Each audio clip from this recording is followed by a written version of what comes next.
som de respiração ofegante, sirenes distantes e o crepitar de chamas. A fumaça era tão densa que queimava os olhos. Cada respiração era como engolir cacos de vidro. Eu me lembro de olhar para as minhas mãos cobertas de fuligem e não reconhecê-las. Aquele não podia ser eu. Não ali, preso no 12º andar de um prédio em chamas, com o fogo rugindo como uma besta faminta, devorando tudo pelo caminho. Eu sou Daniel, um paramédico irônico, não é? A pessoa que deveria salvar vidas, agora estava desesperadamente tentando salvar a própria. Tudo aconteceu tão rápido. Estávamos atendendo a uma chamada de rotina no prédio. Um senhor com dores no peito, quando o alarme soou. Gritos ecoaram pelo corredor. Em minutos, o que era uma emergência médica se transformou num inferno. Separado da minha parceira, a Ana, na confusão, seu meu único instinto foi subir. Fogo sobe, eu sei, é a regra básica. Mas o pânico não é lógico. Eu ouvi um choro de criança. Vinha de um dos apartamentos do final do corredor. A porta estava trancada. Eu não pensei 2 vezes. Arrombei com o ombro 1, 2, 3 vezes, sentindo a dor explodir na articulação até que a madeira cedeu. Lá dentro, encolhida debaixo de uma mesa, estava uma menina. Não devia ter mais de 6 anos. Seus olhos enormes e aterrorizados fixaram-se nos meus. "Onde está a sua mãe?" Eu gritei por cima do barulho ensurdecedor. Ela apenas apontou para a janela. O fogo já lambia o batente do lado de fora. Não tínhamos saída por ali. Eu a peguei no colo. Ela se agarrou ao meu pescoço com uma força surpreendente. "Vai ficar tudo bem, pequena. Qual o seu nome?" Ela sussurrou no meu ouvido. "Lia." O chão tremeu. Uma parte do teto do corredor desabou, bloqueando o caminho de volta para a escada. Estávamos presos, completamente presos. O calor era insuportável. O ar estava acabando. A fumaça invadiu o apartamento. Eu me ajoelhei, tentando encontrar algum bolsão de ar perto do chão. Coloquei minha jaqueta sobre o rosto dela, mas sabia que não seria suficiente por muito tempo. Olhei ao redor desesperado. Foi quando eu vi. Não sou um homem religioso. Vejo tanta dor no meu trabalho que é difícil acreditar em um plano maior. Mas naquele momento, olhando para aquele símbolo, senti algo. A Lia começou a tossir violentamente no meu colo. Seus pequenos pulmões estavam cedendo. "Eu não quero morrer", ela chorou. E aquelas palavras me quebraram. "Você não vai", eu disse com uma convicção que eu não sentia. "Nós não vamos."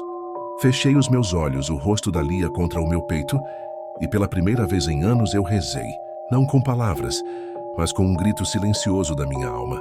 "Por favor, qualquer coisa." No meio do caos do fogo e da fumaça, um som. Um som que não deveria estar ali.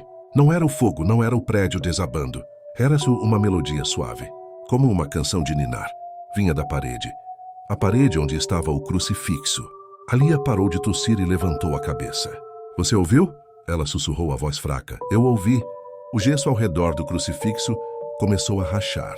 Não por causa do calor, mas como se algo estivesse empurrando do outro lado.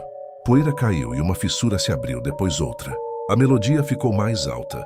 E daquela parede, de onde não deveria haver nada além de concreto e aço, uma luz começou a brilhar. Uma luz fria, azulada, que parecia empurrar a fumaça para trás. O chão tremeu violentamente de novo, mas desta vez a parede inteira à nossa frente cedeu. Mas não para dentro. Ela desabou para fora, revelando não o apartamento vizinho em chamas, mas outra coisa. Um corredor. Um corredor que não estava no mapa do prédio. Estava escuro, mas a luz azulada pulsava no final dele e a melodia nos chamava. O ar ali era limpo, fresco. Eu podia respirar. Olhei para trás. O fogo consumia o apartamento a poucos metros de nós. Olhei para a frente, para aquele caminho impossível que se abriu na parede. Ali apertou minha mão. "É um milagre", ela disse. E pela primeira vez eu não duvidei. Mas o que era aquele corredor? E para onde ele nos levaria, eu não sabia. A única certeza que eu tinha era que ficar ali significava a morte. Dar um passo naquela escuridão era a nossa única esperança. "Daniel, a gente vai morrer aqui?" A voz da pequena Lia, fraca pela fumaça, cortou o coração do paramédico. Ele a segurava firme nos braços. O calor era insuportável, o ar irrespirável. O prédio estalava ao redor deles como um monstro, prestes a devorá-los. Vigas de metal retorcidas bloqueavam a passagem. O chão abaixo deles já tinha desabado. Eles estavam presos no 7º andar, sem saída. Daniel olhou para o rostinho assustado de Lia, manchado de fuligem, e sentiu um desespero que nunca tinha conhecido. Ele, que sempre fora o cético, o homem da ciência, que acreditava apenas no que podia ver e tocar, sussurrou uma prece que nem sabia que conhecia.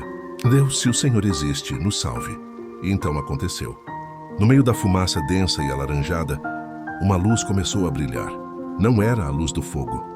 Era uma luz azul serena, que parecia pulsar com vida própria. Ela não iluminava, ela mostrava o caminho. A luz se moveu e pairou diante de uma parede de concreto que segundos antes era sólida. Diante dos olhos espantados de Daniel, um corredor se abriu naquela parede. Um corredor que ele tinha certeza absoluta que não existia na planta do prédio. Ele tinha estudado aquela planta. Não havia corredor ali. Vem, a gente tem que ir, disse Lia apontando com o dedinho. A confiança na voz dela era total. Daniel, sem ter mais nada a perder, correu. Ele entrou naquele corredor impossível, com Lia agarrada ao seu pescoço. O som do fogo diminuiu. O calor infernal foi substituído por uma paz inexplicável. O corredor era branco, limpo, e no final dele uma figura esperava. Ele era alto, vestia uma túnica branca que brilhava suavemente, e seu rosto, Daniel mal conseguia olhar diretamente, mas o que ele via era um amor tão profundo, uma compaixão tão avassaladora que seus joelhos fraquejaram. O homem sorriu e estendeu a mão. Não tema, Daniel, eu estou com vocês. Naquele instante, Daniel soube. Não havia dúvida em sua alma. Aquele era Jesus, aquele que ele sempre negara. O homem tocou a testa de Daniel e depois a de Lia. A jornada de vocês ainda não terminou. A próxima coisa que Daniel lembra é do som de seus colegas bombeiros gritando seu nome. Ele abriu os olhos. Estava deitado na grama, do outro lado da rua, com Lia dormindo tranquilamente em seus braços. O prédio atrás deles era um esqueleto de concreto e fogo. Um bombeiro veterano correu até ele, com os olhos arregalados. Daniel, como você saiu? O prédio inteiro desabou segundos depois que te vimos na janela. É um milagre. Daniel olhou para o céu, as lágrimas finalmente rolando e limpando a fuligem de seu rosto. Não era um milagre qualquer. Ele sabia quem o tinha salvado. Aquele encontro mudou tudo. Daniel, o cético, o homem da lógica, não existia mais. Ele se converteu ali mesmo, na frente daquele inferno em chamas, com um anjo chamado Lia em seus braços. Nos anos seguintes, sua vida se transformou. Ele continuou sendo um paramédico, mas agora cada vida que ele tocava, ele o fazia com uma fé renovada. Ele contava sua história, não para se vangloriar, mas como um testemunho. Muitos o chamavam de louco, o paramédico que viu Jesus. Outros, no entanto, o ouviam. Eles viam a mudança em seus olhos, a paz que ele carregava. Daniel fundou um grupo de apoio para socorristas, ajudando-os a lidar com os traumas do trabalho, mas também compartilhando a esperança que ele encontrou naquele corredor azul. Ele nunca mais duvidou, porque uma vez que você anda por um corredor que não existe e aperta a mão do próprio Salvador, a dúvida simplesmente se torna impossível.